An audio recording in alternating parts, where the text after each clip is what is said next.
everybody. I'm Karen Hartglass. You're listening to It's All About Food. I've said many times on this program that every food has its story. Today we're going to focus on the American apple. And I have with me the authors of the new book, American Cider, A Modern Guide to a Historic Beverage, Dan Pucci and Craig Cavallo. Dan Pucci is one of the nation's leading cider experts. He was the founding beverage director at Wassail, New York City's first cider bar and restaurant, and has since traveled the country in a continued pursuit of cider education, awareness, and research. He is a partner in Wallabout Hospitality, a New York City-based consulting and hospitality company. And Craig Cavallo lived in New York City for 13 years, working in restaurants, blogging about food trends, and writing for Saveur. His work has been published in Condé Nast Traveler, GQ, New York Magazine, Grub Street, Thrillist, and Vice Munchies. He left New York City for the Hudson Valley. And when he's not at Golden Russet Cafe and Grocery, the cafe that he owns and operates with his wife Jenny, he can be found pickling fenceline apples and dabbling in his own cellar cider experiments. Welcome to It's All About Food, Dan and Craig. Thanks for having us. Much. So I learned a lot reading this book. There are just so many things about apples. Apples seem somewhat mundane or everyday, and there's a lot more to the apple that meets the eye and the taste buds. I personally like to eat an apple a day, and during the pandemic, I was, at least the early part of the pandemic, I was going for 2 apples a day because I thought if one is good, 2's got to be better. I've got both of you here. So Craig, you live in upstate New York in the Hudson Valley, and you've worked in restaurants and written a bunch about food and travel. Where did your interest in cider come from? It snuck up on me. And sort of, I owe Dan, my friendship with Dan is ultimately kind of the source of this, as he invited me on the project. He set out to write this book and then asked me to join him very early on. And sort of like going back to what you said, Karen, at the very beginning, about how apples are just sort of, they're so regular and often overlooked, and we all know a handful of varieties in grocery stores, and they're just such a they're just such an everyday part of Americans, the lives of people in this country and climates where apples thrive, and that's sort of what that's kind of the lid on the rabbit hole, and that's a very true thing, and apples are very much a part of our lives. And as we started researching for the book, we just found how deeply entwined apples were with many facets of the country, from the arrival of Europeans to today. And so I sort of, through knowing Dan and him asking me to join him on the project, just it was kind of a revelation to just see how impactful the apple was to it all. And Dan, I read that you're a cider sommelier. Yeah, for lack of a better term. I kind of acquired that term back in 2015 when I was writing the beverage program for a restaurant in New York City called Wassail. It was a cider-focused restaurant that was very much the heart and kind of sun of the cider industry in the United States for a couple of years. It has since closed since then, but it was a really exciting place to work. And I was kind of this crossroads for cider makers to not only across the state and across the region, but also across the world, who would stop by and visit us, and kind of, we got to pour a lot of the things there. I tasted kind of probably the broadest reach of ciders you could possibly imagine while working there, because everyone kind of would come by and share. We did some really amazing collaborative events with producers from all over the world. And really showcase cider in a really different way that hadn't really been done before, or honestly since. It was really unique and definitely interesting kind of talking about. It was a lot of people's first real cider experience. It was really a really fun place to get people to engage in the product and be open-minded about things in a way that wasn't necessarily true at other restaurants. So I was surprised to read that apples are practically everywhere across the United States. When I think of apples, I think of New York, I think of upstate, I think of New England maybe, and Washington, the state of Washington. And I didn't realize that apples are everywhere. And when apples are everywhere, cider making is everywhere. So one question, and you mentioned, I think, Craig, in the supermarkets, we just see a few varieties. How come there are only a handful that I've heard of? You list so many different types of apples that I've never heard of or seen. Where are they? They're hidden in forests. They're out there. Some of them are not named, but sort of to flash forward as to why the grocery store selection is what it is. It's sort of the commoditization of agriculture that sort of started taking place in apples around the middle of the 19th century. But to your point of apples being everywhere, they very much just like moved west with Europeans, and they grew where they could grow, which is in very many places. They're a very rugged species. So you had these little pockets of apple culture and, like you said, cider making that just kind of sprouted throughout the country. But is sort of the country was sort of moved to urban centers, and agriculture became this more monolithic industry. Apples were more bred for fresh eating out of hand, and so certain varieties like we have in the book, like Chisel Jersey, Harry Master's Jersey, apples that are more intended for cider specific purposes, those kind of fell by the wayside, and they were shadowed by, the likes of Red Delicious and Macintosh and Empire and such. So yeah, it's a lot cheaper. Sorry. Excuse me? I was gonna say it's a lot cheaper to grow fewer varieties than more varieties. If you're trying to grow millions and millions of apples on a giant scale, it's not necessarily the most viable thing for people to grow many varieties. And as with the rest of our food system, as it's been more and more consolidated, apples are no different than lettuces or anything like that. Bigger is not always better. So a cider apple is the benefits or the features of a cider apple are not the same as the benefits or features in an eating apple, right? Correct. Yeah, there's crossover for sure, in that both cider apples and eating apples have fermentable sugars and can produce cider.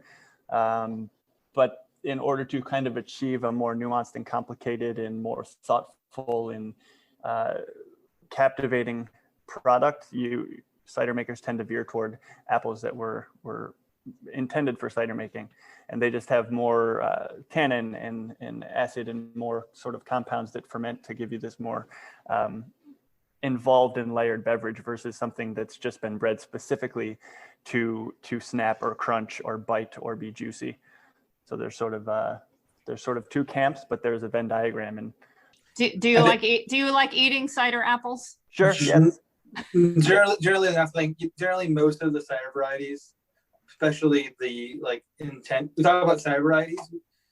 What I was mentioning earlier is that there are varieties that are bred for fresh consumption, and some of them do make very good cider. So an apple variety like Gold Rush, which is actually which is kind of a weird apple because it's a pretty new apple. It's only introduced to production in the 90s, and bred by Purdue, Rutgers, in Illinois. And it was Illinois, and it's basically a modern, crunchy, snappy apple that's great, but also makes for very good cider.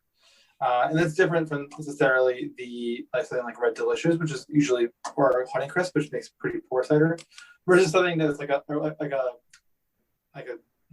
Kingston Black, which is a European variety, which is a high tannin, high acid variety. That's not necessarily something you'd want to. People do consume it more out of machismo, for lack of a better word, rather than necessarily something that people would want to consume on a large scale, or definitely not commercially viable thing that people want to eat. But I think the other part of the production needs to talk about is about growing too. That fruit in the United States is grown for fresh consumption, and every other apple product we consume is largely a byproduct from fresh consumption. So whether it be apple sauces or apple juices or apple butter, or whatever, those largely come from orchards that are made from seconds from apples that are intended to go for fresh consumption in some regard. And some cider is made from apples that come out of that process, and other ciders are made from apples that are grown with the intention of making cider. And that's a big difference within the cider community. You mentioned early in the book about the difference between cider in the grocery stores, that's like apple juice, and hard cider. So why do we call the non-alcoholic version of apple juice cider sometimes in those jars? And then I have a second question. No worries. It's a bit of a turnover period. It's kind of confusing in the early 20th century, when basically you see the two terms used interchangeably in different contexts. So it's really hard looking at papers and things like that. Like, what are they actually talking about? Like, it's just fermented or not fermented. It's very difficult, and a lot of it has to do about during that time period of temperance, pre-prohibition, people started calling the soft, the fresh product cider, and basically that became the default. And over time, that continued to be the default. And then today we're talking about we're kind of reclaiming the default as a fermented beverage. Okay. And then later in the book, you talk briefly about pasteurization and how in some states, including New York, it's illegal to sell unpasteurized fresh cider. Now, are you talking about the fresh cider that isn't an alcoholic beverage, or all ciders? The unalcoholic product. Okay. Fresh because needs to be pasteurized, but okay. Fermented cider doesn't need to be does not need to be pasteurized. You have different sections in the book talking about apples in different areas of the United States and the history and the cider that's made there. I liked reading about New England with the early colonial taverns where the cider was the drink of choice in the taverns. It kind of brings an image to me that's colorful. And then cider, you talk about, was a popular beverage, and then it wasn't. And now it's coming back. So I know there's a long history there, but maybe you can give us a little color of that timeline. Sure, yeah. To go back to some of the things we talked about earlier, just apples just sprouted from seed. There was a proliferation of apples from the early 17th century with the arrival of the first Europeans. And the rural lifestyle was very much a rural one. As Europeans came over and applied their farm practices, you need space to do that. And in certain instances, orchards were very much a part of that. And with orchards come fruit and apples, and thereby the process of fermentation. So it was just a very common thing throughout the early development of the country when things were just a bit more rugged and rural, and it was not yet developed into these urban centers. As the urban centers come along, there's no room for orchards, but this sort of coincided with the advent of transportation. You had more rail systems. The Midwest had opened, and there was a lot of grain being planted there.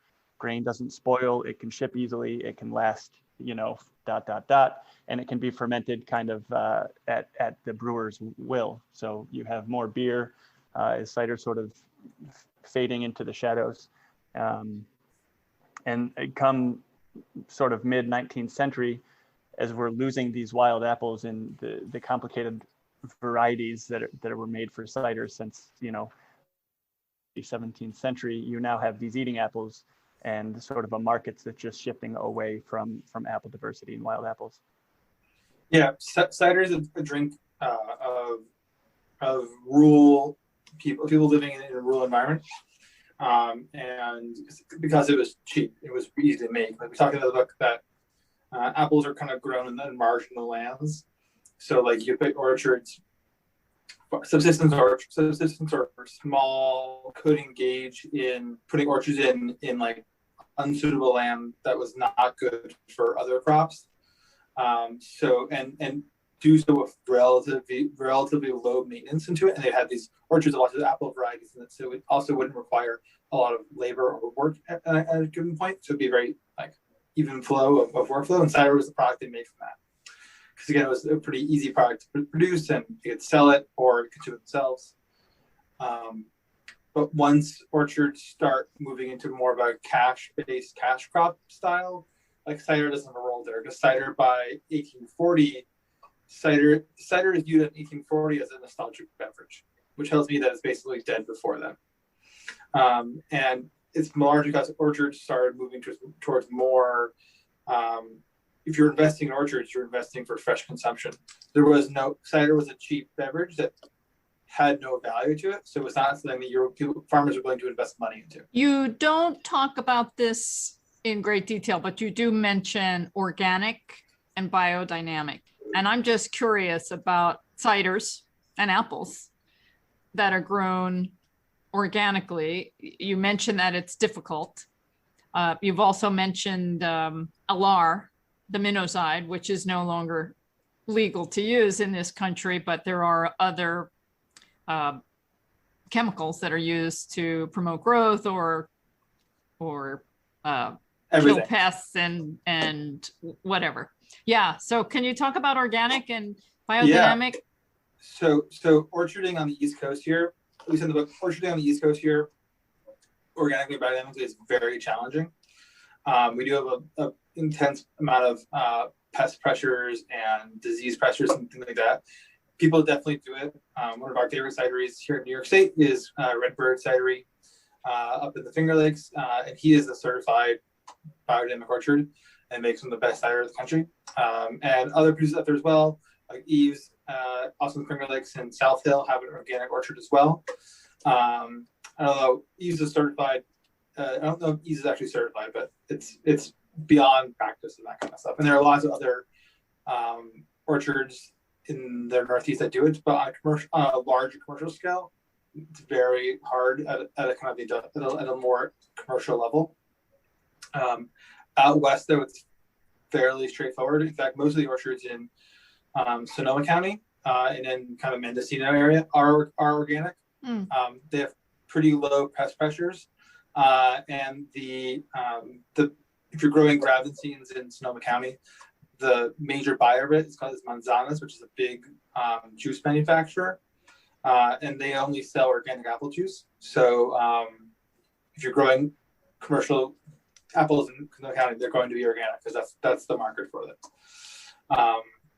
But it's hard. There's a lot of pests. There's a lot of talking to people who do pest management, and our friend Mike does a lot of biodynamic conversion work and consulting in that for us. And he's like, oh my God, it's much easier to do grapes than it is to do apples, just because there's just fewer variables. Like grapes have there's fewer pests, fewer diseases that really attack them, while apples have a whole complex of things that are willing to destroy it and eat it, and things like that. Which is it makes it hard. But the ciders can be amazing from it, and the apples can be absolutely stunning when they're done right.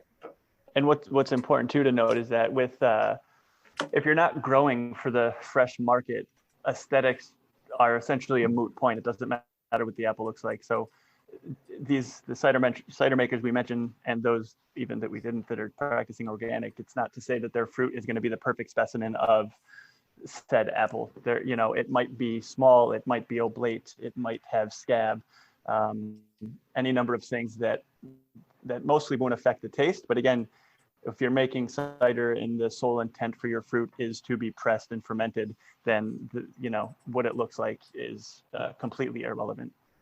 Yeah, and a lot of the regenerative farming practices that are developed by people like Michael Phillips in Vermont are centered around orchards as part of a larger ecosystem, kind of an agro ecosystem as part of the farm, and they are kind of orchards are very much pushing and leading the edge on this kind of thing. There's some amazing collective of farmers doing that really cool work.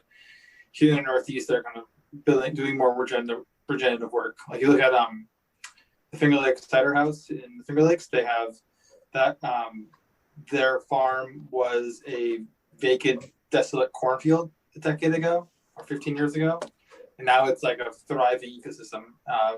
Through that was a lot of work they put into that farm.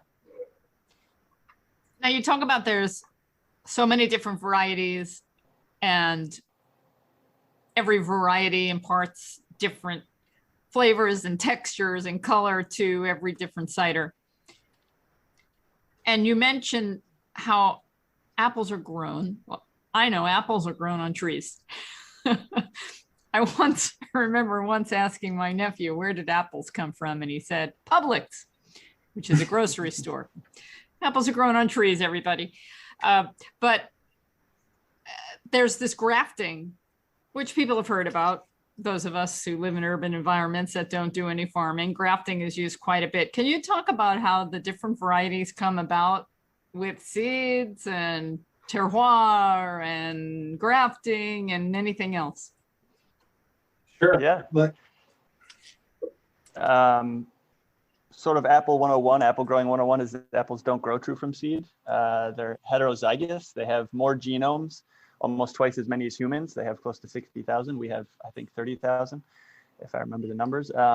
So if you plant a seed from, say, Macintosh, you're not going to get Macintosh. You're going to get something that might resemble Macintosh, but it's going to be a variety that the world has never seen. In a way, apples are sort of like people.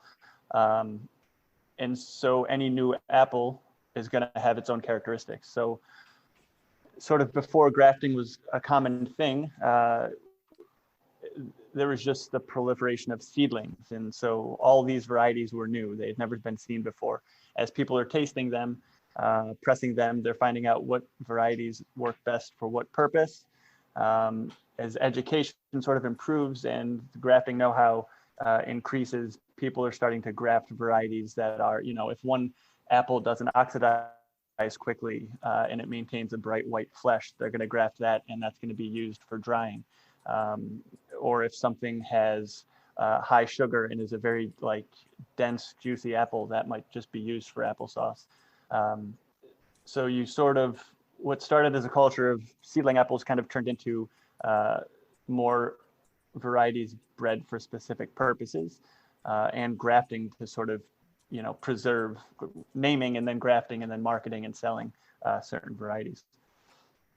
To your point about terroir, Dan can kind of carry on as well, but there's something that we talk about in the book is, of course, you have factors like geography and climate and soil that make up this notion of terroir.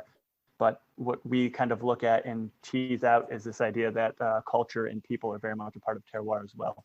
And sort of you have this, the human element of a place very much informs the cider from that region. Yeah, that's very much an idea that Nat West promotes, who owns Reverend Nat Cider Works out of Portland, Oregon, which makes a lot of, he originally, his brand was basically built on what we call flavored ciders. So his mainstay is this Hallelujah Apricot, which is like an apricot hop cider. And his stuff now is all about process. He makes weird process things where he'll treat apple juice like double IPA, or he'll age it in an agave barrel, but then throw it off a cliff, and just totally changes the raw materials and really it takes apples in a way that is changes the raw materials in a really dramatic way. And his ideas here is I'm inspired by the beer culture here in Portland, which is one of the most innovative in the country. So you can't really alienate that the same way you're looking at in the Finger Lakes, New York State, which has an amazing wine growing culture that you can see the through line.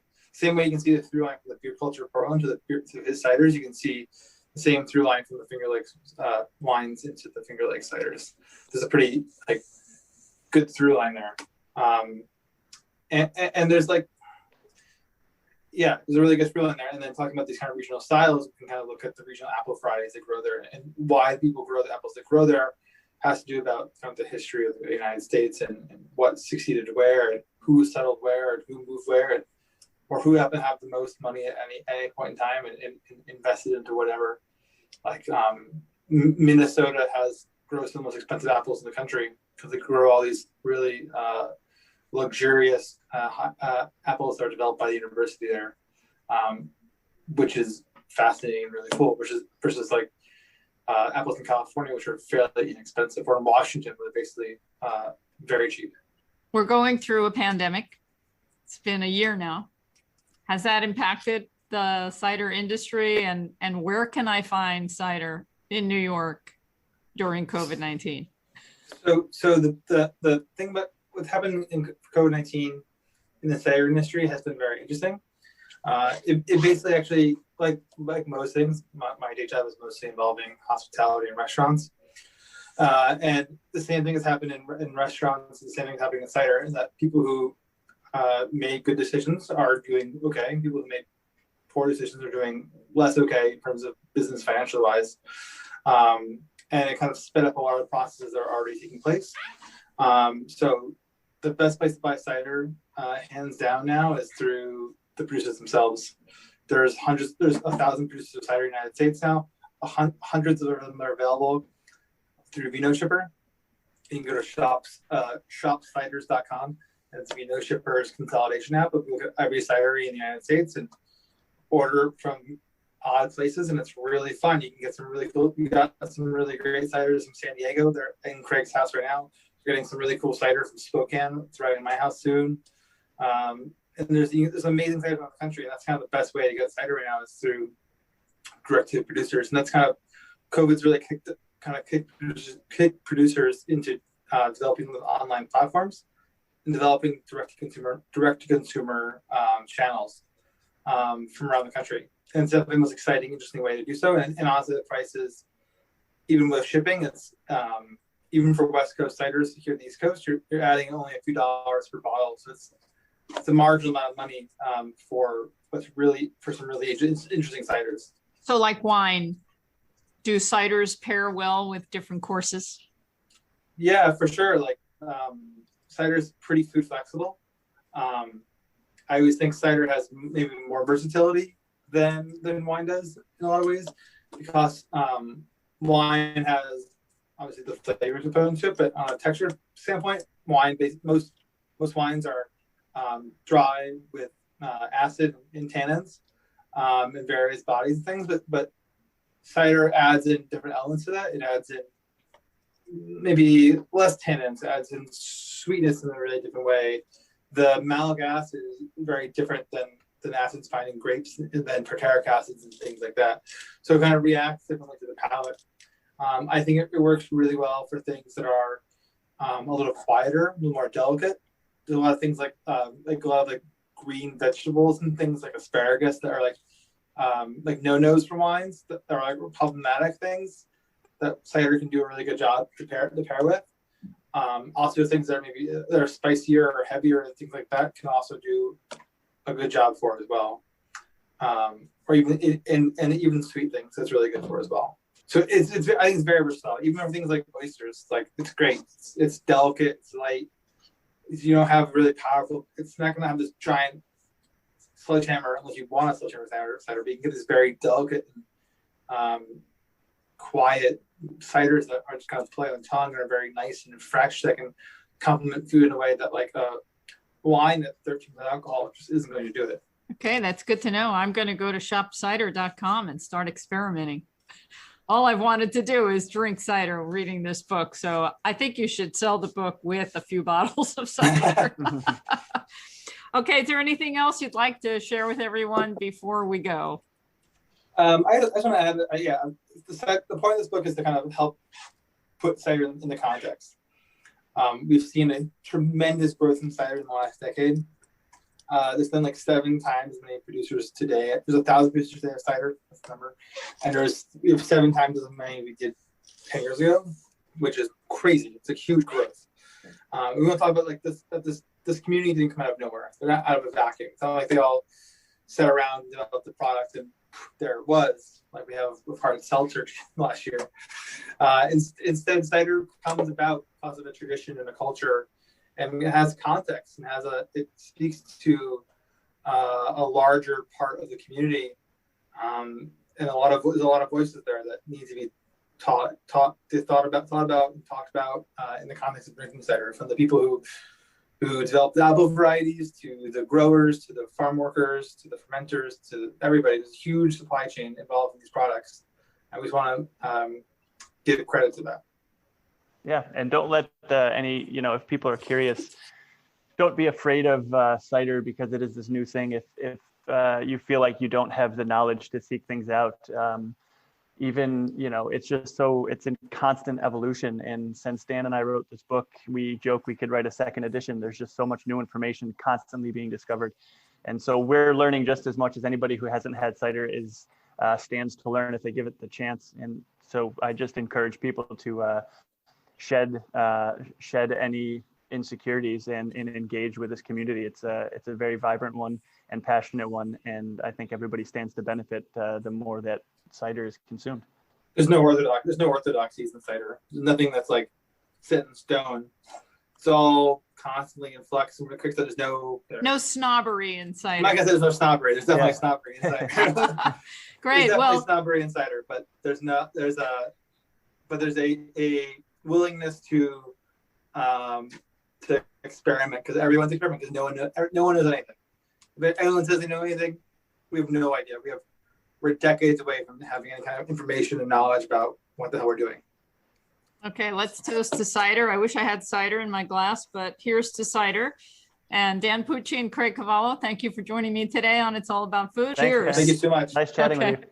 Nice chatting as well. Thank you. That's great. Bye. That was Dan Pucci and Craig Cavallo, authors of American Cider, A Modern Guide to a Historic Beverage. And I wanted to read you the quote on the front of the book. Not just a thorough guide to the history of apples and cider in this country, but also an inspiring survey of the orchardists and cider makers devoting their lives to sustainable agriculture through apples. And that was a quote by Alice Waters, chef, restaurateur, activist, and author. Awesome, Alice Waters. The other thing I wanted to mention is the website to find ciders. It is shopciders.com, and that's plural, shopciders.com. I will link it to this post for this program. If you go to the single version, shopcider.com, you end up at a clothing website from Hong Kong. Okay, let's talk more about apples. Gary DeMatte is here. The apple expert. The apple expert. No, I'm more of the apple expert when it comes to the Beatles record label. Remember that? Yes. Not the computer. I'm not the Apple expert when it comes to the computer. Although you've been using Apple computers for a long time. I've been using Apple computers for a long time. I remember when the Beatles decided that they were going to invest all of this money in a record company instead of paying the government, because, they had made all of this money. And so their accountant came to them and said, and I remember the story, it was something like their accountant came to them and said, okay, you could either give all this money to the government or in taxes, or you can invest it in something. And so they decided to invest it in a record label. And because children are taught the first thing A is for Apple, they thought, well, we're going to have to start learning our lessons now. We're going to have to start growing up. So they used the apple. There's all kinds of history behind that. I didn't know that, Gary. Yeah, I'm just full of apples. You're just full of apples. But it's all apples and oranges to me. Well, the thing about apples for you and me is we eat a lot of them. We do. One of the things that we did, I'm remembering back a year now, when the pandemic hit and we were all told we would have to shelter in place, we upped our apple ante. We upped our apple ante. We upped our apple purchases. We purchased a lot of apples because we wanted to eat apples every day.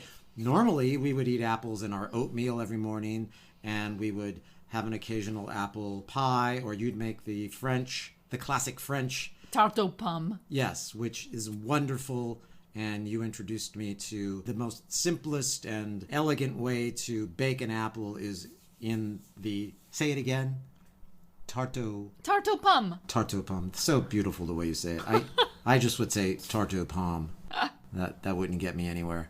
But the way you say it is wonderful. I feel like Gomez Adams every time you use your French accent. Tish, that's French. That is French. So anyway, this was an excellent program. American Cider, A Modern Guide to a Historic Beverage by Dan Pucci. I wonder if Dan's Italian. And Craig Cavallo, another Italian-sounding name. Not that it matters. Not that it matters, no. It's a great book. Because they're Americans and talking about an American And there's a lot of Americans, after hearing this interview, there's a lot of Americans that are serious about their cider. Very serious. Very serious. Very serious. I mean, there's even a cider association. American Cider Association. Yes. And there should be. And this book is apparently a must-have guide to the booming world of cider. Well, it's made me want to get to know cider. It's making me thirsty. That's what I said. And all we have is chai tea to drink. But we're drinking chai. We're drinking chai. Which kind of has a cinnamony... It's got that spice thing going that a lot of people add to apple dishes and apple drinks. Right. It's the closest thing we could come to during the show today. This cider that we're talking about has alcohol. Yes. Yes. Right. This is the real... Yeah. Some will say it's hard cider. Hard cider. But what they were saying was that cider really should just be the alcohol version. But I think it was during the Prohibition when alcohol was prohibited, hence prohibition. Ah, clever. Yes, very clever. People were drinking cider that wasn't alcoholic, and they called it cider. And that is, I think, where it started. But the cider that is just apple juice really isn't cider. It's just apple juice. Right. We're talking cider. We're talking about the alcoholic and cider today runs the gamut, so I'm told, or so I've read, from sweet to dry, as with vermouth or with other wines. It also runs smooth to funky, whatever that means. I know. They talk about that in the book. Funky can be good or unpleasant, depending on your tastes. I've had a funky apple or two. I mean, I think that's the perfect word that they use in this book, is for when you bite into an apple, sometimes it just tastes, and I was wondering, what does that taste? Moldy? No, it's not quite moldy. Yeah. It's funky. Right? Yeah. So yeah, smooth to funky, made from apples, but also from other fruits. You could do ciders with other fruits. Now, here's something I learned. Apples are a lot like people. In that, if we let them just do their thing and just have their seeds go about here and there and hither and thither. Right. Right. We would have a gazillion varieties, like just like every person is an individual. Yes. The apples would all be unique. Right. So when you plant a seed from an apple tree, the child tree from that seed is not going to be the same. The sapling, would that be the right word? Yeah, but when it grows into a tree and bears fruit, that fruit is not going to be the same. So it's a gamble, just like when you have children. So when Johnny Appleseed was throwing his seeds, Johnny Appleseed didn't know what kind of apple would grow. It's just, it was up to... They also talk about Johnny Appleseed in the book, and we didn't cover it in the interview, but it's something to read the book for, because there are a lot of myths involved with Johnny Appleseed. Yeah, I guess his real name was John Chapman, better known as Johnny Appleseed. He was an American pioneer nurseryman who introduced apple trees to large parts of Pennsylvania, Ontario, Ohio, Indiana, and Illinois, as well as the northern counties of present-day West Virginia. When I hear of apples and growing apples and things like that, I always think of the stories we learned in school about Johnny Appleseed. Myth or legend? Or are they both? Both. I think it's a mix. And you know how stories that aren't written down, or until they're written down, they get expanded upon and embellished. You were talking about you don't know what kind of seed, you don't know what kind of apple will grow from the seed that you plant, right? You could be eating a Granny Smith apple and plant the seeds, and it might turn out to be a Pink Lady apple. Well, it'll turn out to be something else. And that reminds me of the philosopher Kahlil Gibran? Yeah. So he has a nice apple quote here. And when you crush an apple with your teeth, say to it in your heart, your seeds shall live in my body, and the buds of your tomorrow shall blossom in my heart, and your fragrance shall be my breath, and together we shall rejoice through all the seasons. Oh, yeah, that's beautiful. A little Cahill Gibran. Right, and if you eat the apple and swallow the seed, and it doesn't get digested, and you poop in the woods, it might grow into a tree. Will it make a sound? If you poop in the woods, will it make a sound? I was also frustrated because when we go to a supermarket, there's like 2 varieties. If you're lucky, there's 6 or 7. And we're not given the opportunity to try all these different apples, and yet they're there. But the ones that are for commercial distribution are grafted onto a tree, and the ones that are grafted will have the properties that you want in a certain apple. So you grow all these different varieties, you find one you like, and then you start grafting. Now, we have this discussion all the time. Yeah. What is your favorite apple? Well, right now, with the apples that are available to me, based on what's like available. Pink Lady. I love the color. And a lot, you know. But I love the flavor. And Red Delicious. And the texture. Red Delicious are getting a bad rap because of the texture. Ugh, I never liked them, ever. People call them pithy. I don't know what pithy means. I call them pithy. You say people, you're talking about me, Gary. Yeah, well, My name's Karen. Nice to meet you. But you call them pithy, and pithy to me has always meant something different than using. Maybe I'm not using the right word. They're not crunchy. Pithy for me is concise and forcefully expressive. Oh. Of a fruit, though, and you're right to use pithy. Oh. Containing much pith. Now the question is, what is pith? That is the question. I like apples that are crunchy and juicy and have a floral fragrance. And so you don't like pith, which is spongy. Oh, there you go. With white tissue lining the rind of an orange, lemon, or other citrus fruit. Ugh. Yeah, that's. I must have heard it from somewhere and just kept using it. I also know pith as a pith helmet that Groucho Marx wore as Captain Spaulding. Would you like to sing for us?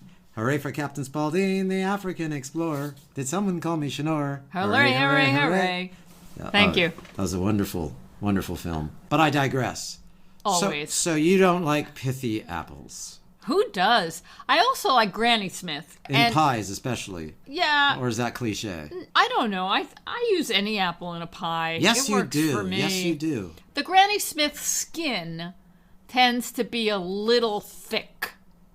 Yes. A little extra chewy. A little sour sometimes, too. I like sour. You do. You're a sour lover. Yes. You would have been the type of person that could eat a lemon in front of the brass section of the high school drum and bugle corps just to hear them all play off of key. Have you ever heard that story? No. Eat a lemon in front of a brass player and they'll salivate and I didn't know that story. Yeah, well, we're talking about apples. We're not talking about lemons. We're just talking. No, but there's some serious cider people. And Dan and Craig are definitely 2 of them. Dan is a cider sommelier. Wow.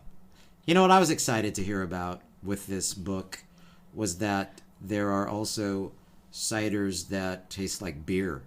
Yeah. Right? They use hops. Oh. Yeah. They use hops in some of the brewing. We have a lot of cider research to do. Well, you know, some of the other things that they do with cider, like wine, they're made from well-known grapes. Ciders differ based on the apples they're made from and where and how those apples were grown. Combining the tasting tools of wine and beer, the authors of this book, Dan and Craig, illuminate the possibilities of this light, flavorful, naturally gluten-free beverage. Nope, gluten-free, everybody. Of course, unless you're using some hops, which aren't gluten-free. Yeah, if you're making some sort of flavored cider. And it goes on, this explanation that I'm reading here to our wonderful listening audience. Cider is more than just its taste, it's also historical, as the nation's first popular alcoholic beverage. I did not know that. Yeah, it's all in the book. Right, I know. And the book goes through different regions of the country. Right. And that's what fascinated me too, because I didn't know apples grew basically everywhere. Well, that's what this explanation says, is Pucci and Cavallo use a region-by-region approach to illustrate how cider and the apples that make it came to be. From the well-known tale of Johnny Appleseed, which we talked about, which isn't quite what we thought, to the more surprising effects of industrial progress and government policy.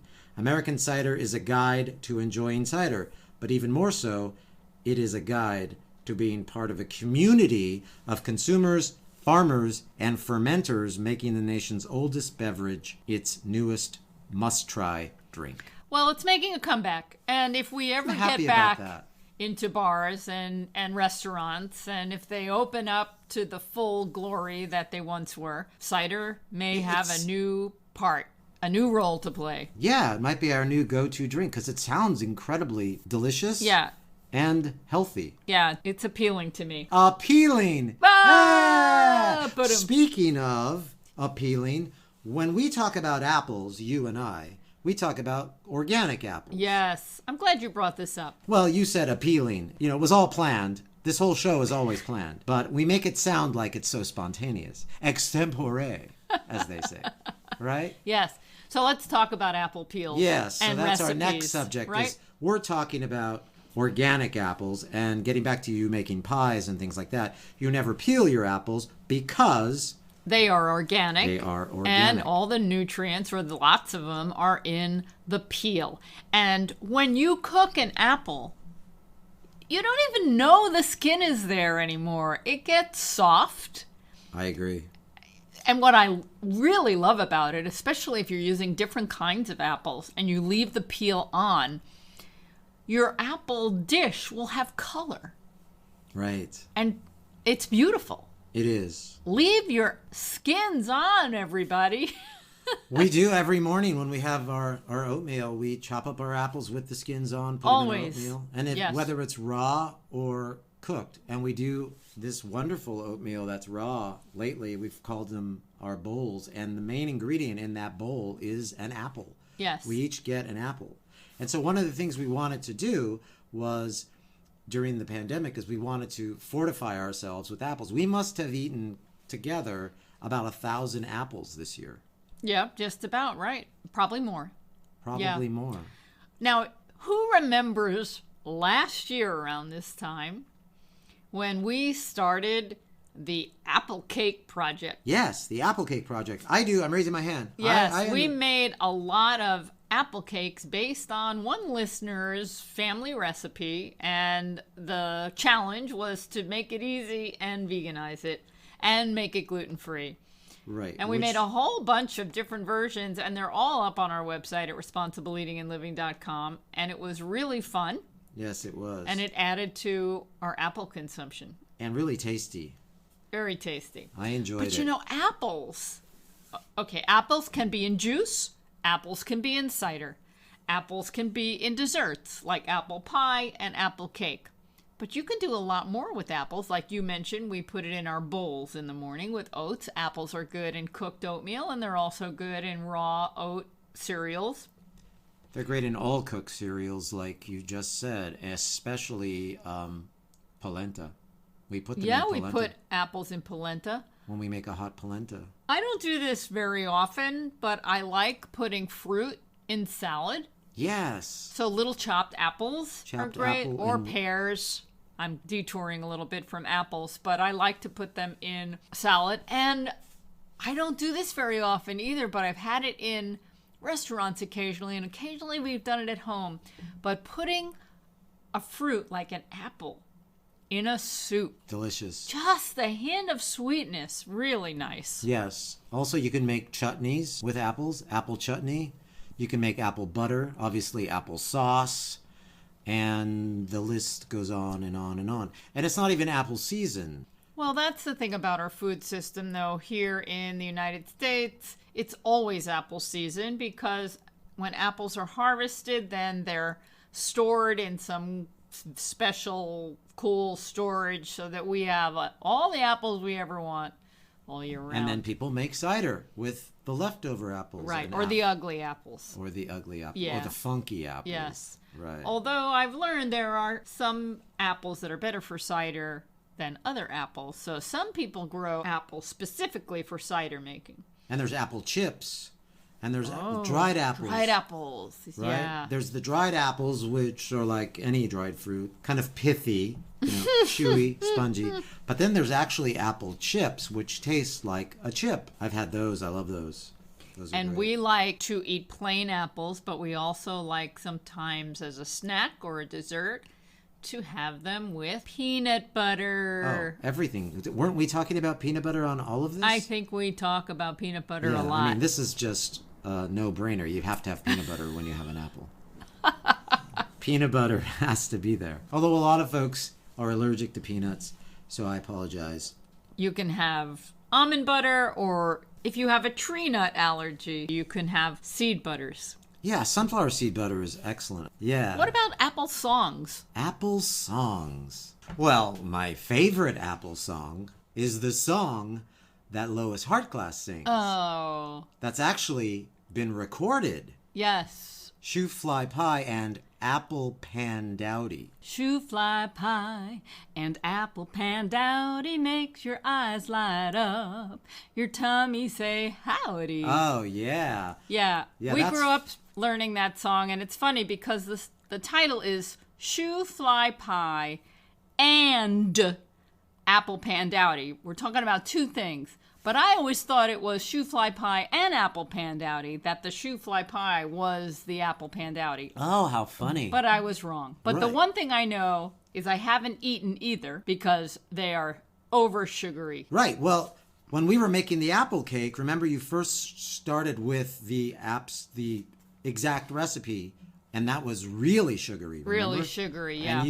And one of the reasons you kept making them was to see how much you could get away with taking the sugar away. So I always called that the closest thing that I've ever had to an apple pan dowdy. Because I don't believe I've ever had an apple pan dowdy. I don't think so. But that's one of my favorite apple songs. The other one has to be Don't Sit Under the Apple Tree with anyone else but me. Yeah, I think Isaac Newton sang that because he, okay, that was a joke.